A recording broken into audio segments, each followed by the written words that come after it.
Hello guys, welcome to my YouTube channel. मैं Ramesh sir. आज हम एक ऐसे डेली यूज सेंटेंस के बारे में बात करने जा रहे हैं, सीखने जा रहे हैं। जब हम लोग बोलते हैं कि मेरे पास एक से बढ़कर एक पेन है, उसके पास एक से बढ़कर एक बाइक्स हैं, उसने एक से बढ़कर एक कहानियाँ लिखी हैं, मतलब जब हम कहते हैं एक से बढ़कर एक, तो ऐसे सेंटेंस को हम इंग्लिश में कैसे, हिंदी से इंग्लिश में कैसे बोलें, आज हम इसी पर डिस्कस करने जा रहे हैं। तो आइए गाइस देखते हैं। कह रहा है एक से बढ़कर एक। तो एक से बढ़कर एक जब आपको सेंटेंस में ऐड करना है तो उसके लिए आपको फ्रेज याद करना है, one better than other. One better than other जैसे ही आप लगाएंगे तो ये फ्रेज बताएगा हिंदी में एक से बढ़कर एक। तो ऐसे सेंटेंस को इंग्लिश में कैसे बोलेंगे, तो स्ट्रक्चर के माध्यम से ध्यान दीजिएगा। पहले सेंटेंस, फिर वन बेटर देन अदर। तो सेंटेंस का मीन्स होगा गाइस कि यहाँ वो सेंटेंस किसी भी टेंस यूज का होगा, तो जिस टेंस या यूज में उस सेंटेंस को उसी में आपको ट्रांसलेट करना होगा और उसी में जोड़ना है आपको वन बेटर देन अदर। तो इसे आइए एग्जाम्पल के माध्यम में से समझाते हैं आपको, ताकि आपको बेहतर ढंग से समझ में आ जाए। तो कहता है फर्स्ट सेंटेंस गाइस, मेरे पास एक से बढ़कर एक किताबें हैं। तो आप देख सकते हैं इस सेंटेंस में आपको क्या यूज कर दिया गया, एक से बढ़कर एक। हो गया ना, एक से बढ़कर एक। तो इसका तो फ्रेज है कि मेरे वन बेटर देन अदर, लेकिन अब सेंटेंस क्या बचा आपके पास कि मेरे पास किताबें हैं। तो मेरे पास किताबें हैज हैव का यूज हो जाएगा। तो हैज हैव में क्या होता है, सिंगुलर सब्जेक्ट के साथ है और प्लूरल सब्जेक्ट के साथ हैव। तो इसलिए जब इसका हम अनुवाद करेंगे तो हम यूज करेंगे आई हैव। क्या यूज करने वाले हैं, आई है। और क्या है तुम्हारे पास, किताबें। तो आपने यहाँ पर क्या लिख दिया, बुक्स। I have books. अब हमें एक से बढ़कर एक के लिए क्या यूज करना है कि वन बेटर देन अदर। अब ये बन गया कि I have books one better than other. Next sentence क्या कह रहा है कि उसने एक से बढ़कर एक किताबें लिखी हैं। तो आप ध्यान देंगे तो आपको यहाँ नजर आया एक से बढ़कर एक। तो इसका तो फ्रेज पक्का है कि वन बेटर देन अदर ही लगाना है। अब जो सेंटेंस बचा आप उसको पहचानिए। तो उसने किताबें लिखी हैं, प्रेजेंट परफेक्ट टेंस। तो प्रेजेंट परफेक्ट टेंस हैज है, हेल्पिंग वर्ब और मेन वर्ब की थर्ड फॉर्म। तो सब्जेक्ट में आपके पास क्या आई है, उसने। तो उसने के लिए ही और इसके साथ हेल्पर क्या यूज होगी, हैज। अब लिखी है, तो लिखी है कि थर्ड फॉर्म चाहिए हमें, तो यहाँ पर लग जाएगा आपके पास क्या है, राइट से बनेगा रिटन। और क्या लिखी है, किताबें। तो किताबों के लिए हमने लगा दिया बुक्स। तो ही हैज रिटन बुक्स। अब एक से बढ़कर एक के लिए हमने यूज कर दिया कि वन बेटर देन अदर। तो ये बन गया he has written books one better than other. Next sentence क्या कह रहा है कि मेरे पास एक से बढ़कर, मेरे पास एक से बढ़कर एक दोस्त है। तो मेरे पास एक से बढ़कर एक दोस्त है। तो इसमें भी देखिए क्या यूज हो गया है, एक से बढ़कर एक।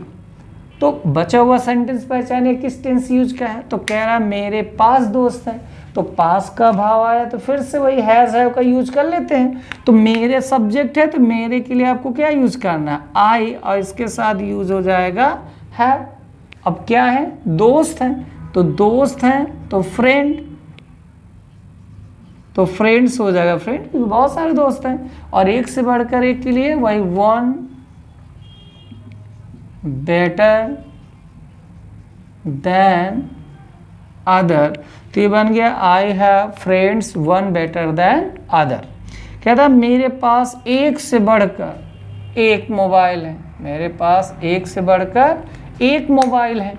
तो एक से बढ़कर एक, एक से बढ़कर एक आ गया ना।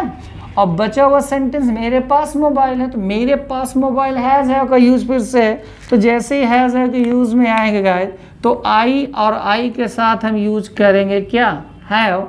और क्या है, मोबाइल। तो आपको यूज कर देना है मोबाइल्स। तो आई हैव मोबाइल्स, और एक से बढ़कर एक, तो ये हो जाएगा one better than other, one better than other. कहता है अगला, भारत में एक से बढ़कर एक खिलाड़ी है, भारत में एक से बढ़कर एक खिलाड़ी, एक से बढ़कर एक। तो देखिए एक से बढ़कर एक खिलाड़ी भारत में है, अब यहाँ पर कोई पास में तो इंडिया हैज़ लगा नहीं सकते, तो देयर का यूज़ है, तो इसको थोड़ा सा डिफरेंट बनाएंगे। तो इसमें पहले लिखना है देयर इज, फिर यूज करना है आपको वन बेटर देन अदर, और खिलाड़ियों के लिए यूज हो जाएगा आपका प्लेयर्स, प्लेयर्स, और भारत में तो इन इंडिया। तो ये बन गया there is one better than other players in India. अगला सेंटेंस कह रहा है उसके पास एक से बढ़कर एक कुर्सियां हैं, उसके पास एक से बढ़कर एक कुर्सियां हैं। तो बचा हुआ सेंटेंस है उसके पास कुर्सियां हैं, ठीक है ना, तो उसके पास कुर्सियां हैं, तो फिर पास के लिए हैज़ है, और उसका मतलब ही सिंगुलर, तो ही के साथ यूज होगा हैज़। अब देखिए कुर्सियां, तो कुर्सियों के लिए लगा देंगे हम लोग चेयर्स, और एक से बढ़कर एक हो गया तो वन बेटर देन अदर। तो लास्ट सेंटेंस है, कह रहा है उसके भाई के पास एक से बढ़कर एक बाइक है। तो एक से बढ़कर एक, आप देख रहे हैं ना हर सेंटेंस हम लगा रहे एक से बढ़कर एक, उसी के लिए तो हम फ्रेज लेके आए हैं आज इस वीडियो में, वन बेटर देन अदर। तो बचा हुआ सेंटेंस उसके भाई के पास बाइक है, फिर हैज है हो गया, तो हैज है उसके भाई मतलब कि हिज ब्रदर, और हिज ब्रदर के साथ क्या लगेगा सिंगुलर में हैज, और क्या है बाइक्स, तो यहाँ हमने लगा दिया बाइक्स, और एक से बढ़कर एक के लिए वन बेटर देन अदर। तो ये बन गया his brother has bikes one better than other. तो आइए से एक बार अच्छे समझने के बाद रिपीट कर दे रहा हूँ, मैं आपके लिए रिपीट कर रहा हूँ। क्या, मेरे पास एक से बढ़कर एक किताबें हैं, तो I have books one better than other. उसने कहता है उसने एक से बढ़कर एक किताबें लिखी हैं, तो he has written books one better than other. मेरे पास एक से बढ़कर एक दोस्त है, I have friends one better than other. मेरे पास एक से बढ़कर एक मोबाइल है, I have mobiles one better than other. Bharat में एक से बढ़कर एक खिलाड़ी हैं, तो there is one better than other players in India. उसके पास एक से बढ़कर एक कुर्सियां हैं, he has chairs one better than other. उसके भाई के पास एक से बढ़कर एक बाइक है, तो his brother has bikes one better than other. तो गाइस आई होप आपको ये सेंटेंस बहुत अच्छे समझ में आया हो। आज से जब भी आपको एक से बढ़कर एक लगा के कोई सेंटेंस बोलना है, तो इस फ्रेज का प्रयोग करें और अच्छे से इंग्लिश बोलें। यदि आपको मेरा वीडियो पसंद आया तो वीडियो को लाइक करें, चैनल को सब्सक्राइब करें। Thank you.